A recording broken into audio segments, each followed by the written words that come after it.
Une phrase bien connue dit « Il n'existe aucun médecin, même le meilleur du monde, qui ait suffisamment de compétences pour vous dire vraiment ce qui va arriver à votre corps de façon précise. » De façon globale, oui. De façon précise, non.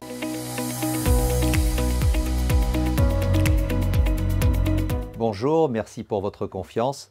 Mon nom est Yann Rougier, je suis le médecin coordinateur de l'Institut IN2A, Institut de neuronutrition et de neurosciences appliquées. Les mots que je viens de prononcer maintenant ont, après chacune des vidéos, de plus en plus de sens.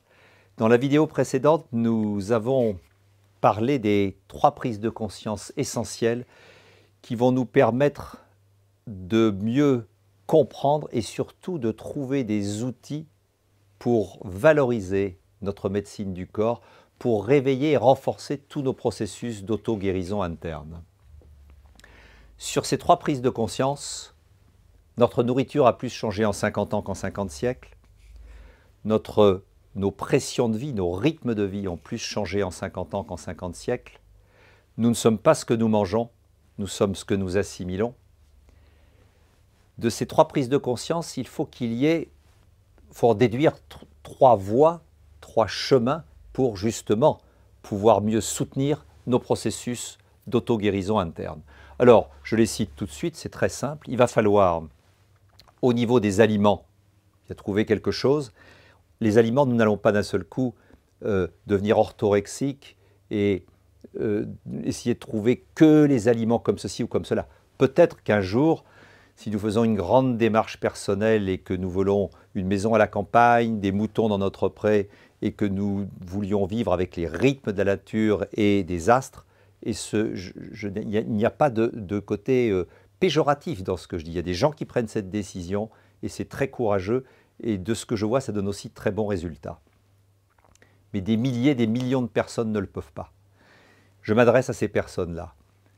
Au niveau des aliments, les aliments sont ce qu'ils sont. On évite, bien entendu, on essaye d'éviter les aliments abominablement transformés, ça se voit un petit peu. Je vous dis une bêtise, j'ai vu ça récemment. Des amandes fumées, salées, au goût roquefort. Alors c'est sympa, ça doit être possible ces choses-là. Et sachant qu'il n'y avait pas de roquefort, mais simplement le goût du roquefort. Mais on sent bien qu'il y a quelque chose qui ne va pas dans tout ça. Ou alors, un autre exemple très simple, évidemment, le riz complètement complet, c'est beaucoup plus dur à cuire. Bon, ok, on prend du semi-complet, ça va déjà beaucoup mieux. Avec ça, on peut cuisiner tout ce qu'on veut. Mais maintenant, il existe du riz blanc, pré-cuit, instantané au micro-ondes. Je crois que c'est 1 minute. On a parlé dans la vidéo précédente de l'impact sur nos organes. Eh bien, sachez qu'entre un riz normalement cuit, semi-complet, et le riz ultime dont je viens de vous parler, eh bien, l'impact sur le pancréas est quasiment du simple au double. Il y en a un qui a un index glycémique autour des 45-50 et l'autre autour des 80-85, ce qui fait de ce riz au goût salé quelque chose de pire qu'un morceau de sucre. Nous reviendrons sur toutes ces précisions. En deuxième, le système nerveux. Et nous avons vu que nos rythmes de vie ont pu changer, etc., etc. Déséquilibre entre ortho et parasympathique, on va cibler cela en priorité parce que sous cet équilibre, ficelle, il y a notre système digestif, notre système immunitaire et l'équilibre hormonal. Donc, dans tout ce qui va être chronique, qui va mettre en cause notre système immunitaire, ou des dérèglements hormonaux, ou des troubles digestifs, dont le surpoids, eh bien, il faudra absolument aller à la racine et trouver quelque chose au niveau de nos équilibres nerveux. Vous voyez à quel point ces 3 prises de conscience sont essentielles. Donc, équilibre ortho et parasympathique, nous en reparlerons. Et enfin, nous ne sommes pas ce que nous mangeons, mais nous sommes ce que nous assimilons. C'est la conséquence des 2 premières prises de conscience. On va passer de la nutrition à la neuronutrition. C'est-à-dire qu'un aliment ne va pas simplement être un aliment pour nous nourrir, mais en même temps, si on le peut faire des associations alimentaires qui deviennent des messages d'équilibre pour notre corps, en combinant les index glycémiques, très facilement, ce n'est pas des grands tableaux, en ayant une petite notion, même vague, de l'équilibre acide-base. Tout cela est fondamental pour renforcer notre médecine du corps. Alors, nous reparlons bien entendu de l'espace des maladies dégénératives, de tout ce qui va être chronique, de tout ce qui va être le chronique. Alors, on n'est pas obligé d'aller directement aux maladies dégénératives. Nous l'avions vu en introduction, il y a un premier degré. Ce sont les maladies qui ont un mal-être, qui correspondent à un mal-être chronique. On n'est pas dans quelque chose où même à un certain moment, on ne va plus voir le médecin parce qu'il nous a dit on a fait ça, on a donné les médicaments pour les premiers symptômes, mais ça dure. C'est peut-être votre hérédité, c'est peut-être votre rythme de vie, votre qualité de vie. Oui, oui, il a raison. Mais si on ne change rien, même cause, mêmes effets. Il y a une très belle phrase de Bossuet là-dessus.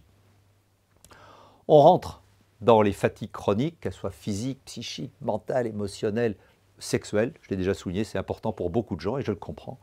Le sommeil, qui n'est plus aussi réparateur, les surpoids, je parle des surpoids en dessous de 25 kg, enfin sur un homme qui mesure autour de 1,75 m, parce qu'en dessous, on peut gérer, mais au-dessus se greffent des problèmes métaboliques, parce que bien sûr, le surpoids va jouer au niveau cardiovasculaire, sur les articulations, est très important, on l'oublie.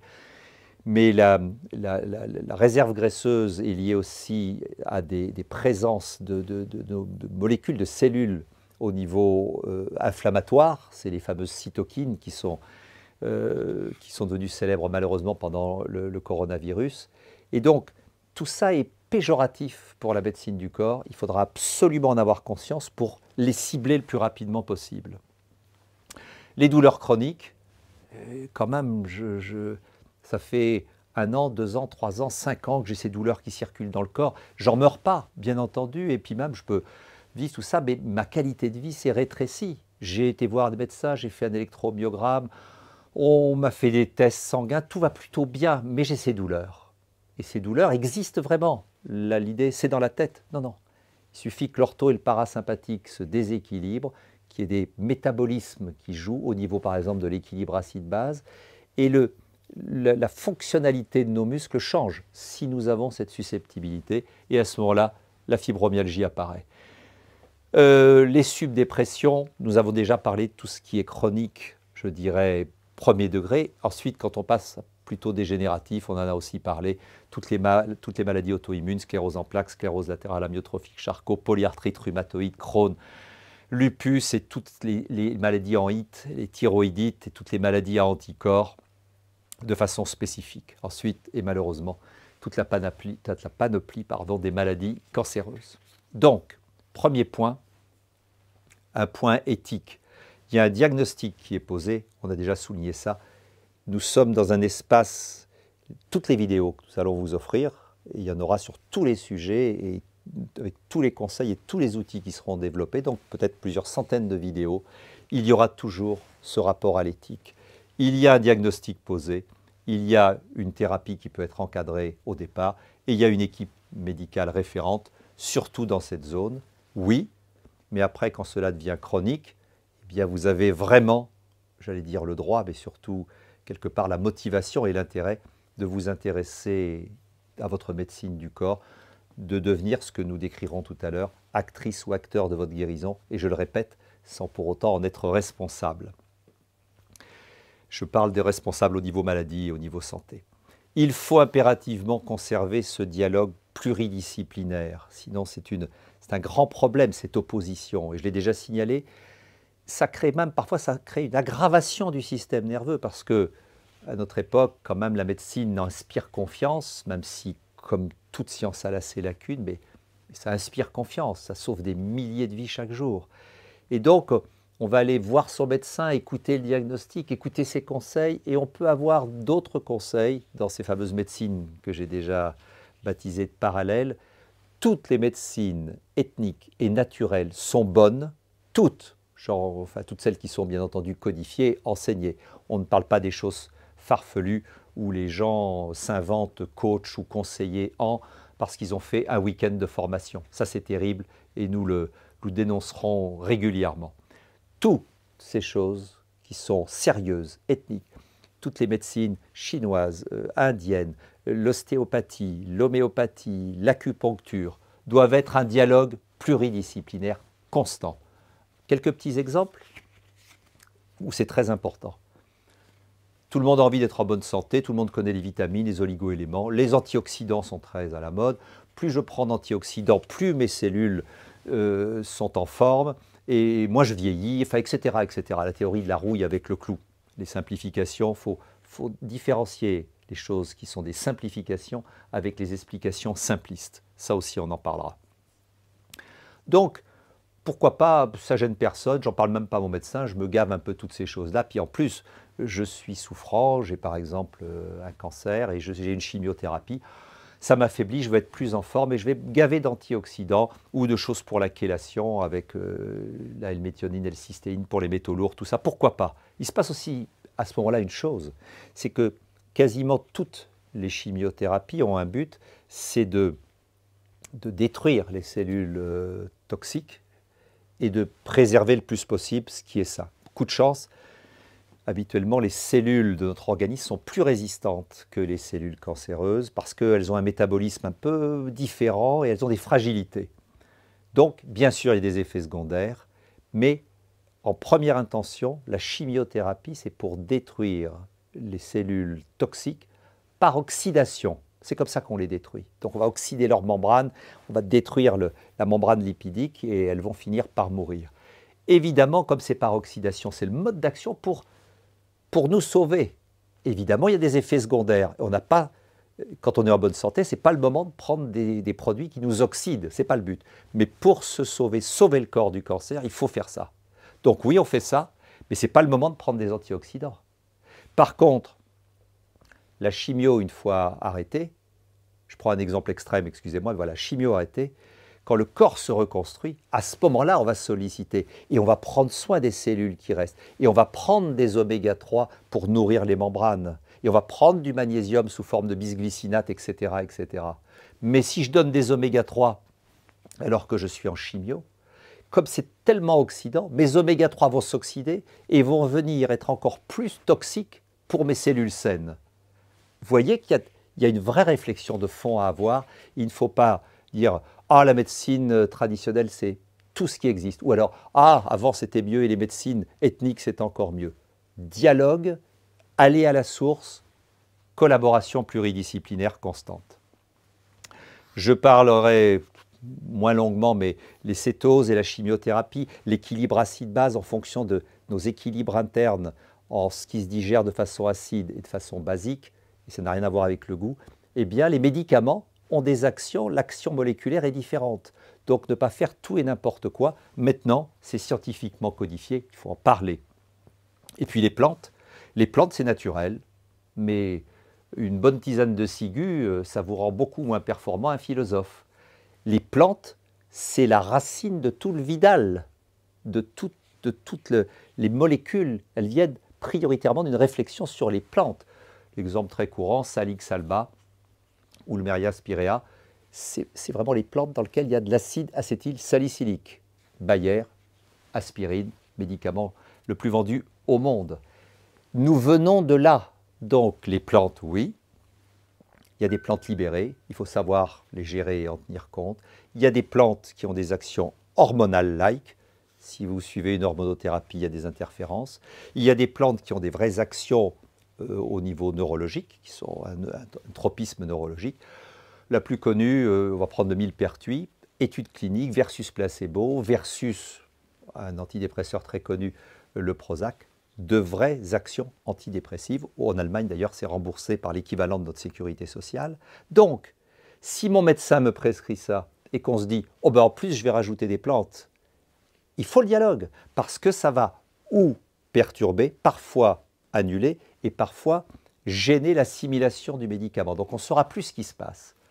J'insiste, j'ai consacré de nombreuses minutes à insister sur cet espace. S'il vous plaît, intéressez-vous à votre médecine du corps en restant dans le bon sens et la lucidité et en partenariat avec la médecine des hommes. Stade chronique, ça c'est très intéressant. Tous les outils de santé des neurosciences appliquées de l'Institut IN2A ciblent et valorisent la médecine du corps. Voilà pourquoi nous avons créé cette série de vidéos. C'est pour réintégrer tout cet espace au service de la médecine du corps, quelle que soit votre souffrance chronique. On ne peut pas promettre je dirais, ce n'est pas quelque chose qui va être miraculeux, mais par petites touches, on le sait, la somme des petites touches va être supérieure. Et ce que je peux vous promettre de 30 ans d'expérience, c'est qu'il y a toujours un mieux-être, toujours une amélioration. Donc une maladie X, obligation d'un diagnostic, si nécessaire au départ sauver le corps et ensuite accompagner les symptômes avec une thérapie, on dialogue. Ce qui va nous intéresser aussi, c'est le pronostic. Et là, je resterai plus réservé par rapport à mes consoeurs et confrères. Il y a beaucoup de consoeurs et confrères, enfin de moins en moins maintenant, puisqu'il y a une éducation au niveau de l'impact psychosomatique des maladies, qui sont des sommités et des livres ambulants. Voilà, vous avez ça, ça et ça. Votre espérance de vie, c'est de 6 mois. Bon, bien sûr, c'est intéressant, si c'est très grave, à un moment de communiquer au patient ce qui va l'impacter. Mais en même temps, une phrase bien connue dit « Il n'existe aucun médecin, même le meilleur du monde, qui ait suffisamment de compétences pour vous dire vraiment ce qui va arriver à votre corps de façon précise. » De façon globale, oui. De façon précise, non. Et puis, et là c'est très important, il y a des patients qui échappent au pronostic et donc aux statistiques. J'ai consacré le début de ma vie médicale à être un médecin le meilleur possible, avec les 7 ans et la spécialité. Et j'ai essayé d'affiner de plus en plus le diagnostic, de voir de plus en plus étroit qu'est-ce qui se passe, même en cancéro, c'est ce qui se passe. Alors c'est dans cette cellule, c'était ceci, c'est dans tel niveau. On affine de plus en plus et le corps diminue. Et puis, de par ma spécialité, neuropsychiatrie, à un moment, je me suis dit, mais l'être humain, dans sa globalité, il ne faut pas l'oublier. Où est-il ?